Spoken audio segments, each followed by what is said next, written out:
Hello everyone. ఈరోజు మనం ఈ వీడియోలో గిట్‌హబ్ కోసం తెలుసుకుందాం. సో గిట్‌హబ్ అనేది ఎవ్రీ డెవలపర్ యూజ్ చేస్తారు. సో గిట్‌హబ్‌లో ఏంటి అంటే మనం కోడ్స్‌ని స్టోర్ చేయొచ్చు అండ్ మనం షేర్ చేయొచ్చు. సో అందులో ఏంటి అంటే గిట్‌హబ్‌లో మనం జనరల్‌గా ప్రాజెక్ట్స్ అనేవి బిల్డ్ చేస్తాం. సో ప్రాజెక్ట్స్ బిల్డ్ చేసినప్పుడు మనం ఆ కోడ్ అన్ని కూడా ల్యాప్‌టాప్ ఆర్ కంప్యూటర్‌లో స్టోర్ చేసుకుంటాం కదా! సో ఆ ల్యాప్‌టాప్ ఆర్ కంప్యూటర్‌లో స్టోర్ చేసుకున్నప్పుడు మనకి ల్యాప్‌టాప్ ఆర్ కంప్యూటర్ క్రాష్ అయితే అప్పుడు ఏమవుతుంది అంటే మనకి ఆ కోడ్ అంతా కూడా మనకి పోతుంది.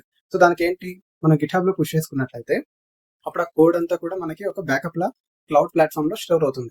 సో ఎప్పుడైతే మనం గిట్‌హబ్ లో మన కోడ్ అంతా కూడా ఒక రిపోజిటరీలో క్లియర్ స్ట్రక్చర్ తో మెయింటైన్ చేసుకున్నట్లయితే మన కోడ్ కి బ్యాకప్ అనేది ఉంటుంది.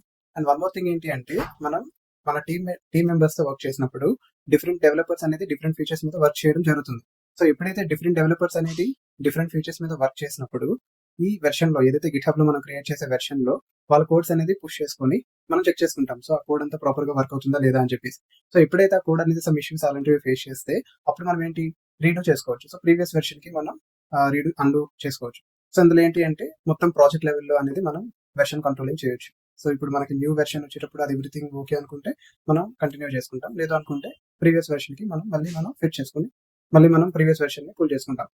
సో అలా మనం ఏంటి అంటే గిట్‌హబ్ లో each and every features develop చేసినప్పుడు వెర్షన్ కంట్రోలింగ్ అనేది హెల్ప్ఫుల్ ఉంటుంది. అండ్ ఇంకొకటి ఏంటి అంటే గిట్‌హబ్ లో మనం మన తలక డిజిటల్ రెజ్యూమే లాగా హెల్ప్ అవుతుంది అనమాట. ఎలా అంటే మన తలక గిట్‌హబ్ లో మనం ఏదైతే పర్సనల్ ప్రాజెక్ట్ చేసుకుంటామో వాటన్నిటిని కూడా మనం క్లియర్ గా రెపోజిటరీస్ లో మెయింటైన్ చేసుకోగలిగితే ఆ గిట్‌హబ్ లింక్ అనేది మనం రిక్రూటర్స్ తో షేర్ చేయొచ్చు. అప్పుడు వాళ్ళకి అర్థమవుతుంది మనం ఏ టైప్ ఆఫ్ ప్రాజెక్ట్స్ మీద వర్క్ చేస్తున్నాం, మన కోడ్ ఎలా రాస్తున్నాం అండ్ మనం ఈచ్ అండ్ ఎవ్రీథింగ్ ఎలా మెయింటైన్ చేస్తున్నాం అనేది.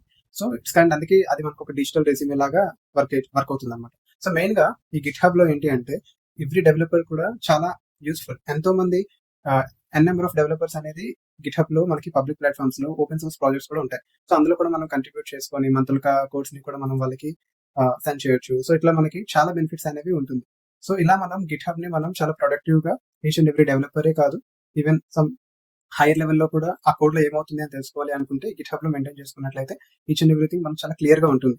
సో ఇలా మనకి ఎన్నో బెనిఫిట్స్ అనేవి గిట్‌హబ్ లో ఉంటుంది. సో మనం నెక్స్ట్ వీడియోలో ఏంటి అంటే మనం కోడ్స్ అన్నిటిని ఎట్లా మనం పుష్ చేసుకుంటాం, ఎట్లా మనం మెర్జ్ చేసుకుంటాం, ఎట్లా మనం పుల్ చేసుకుంటాం, ఈ ఫీచర్స్ అన్నిటిని కూడా డిస్కస్ చేసుకుందాం. సో ఇలాంటి మరెన్నో వీడియోస్ మీకు మీ వరకు రావాలి అంటే please hit the subscribe button. జై హింద్.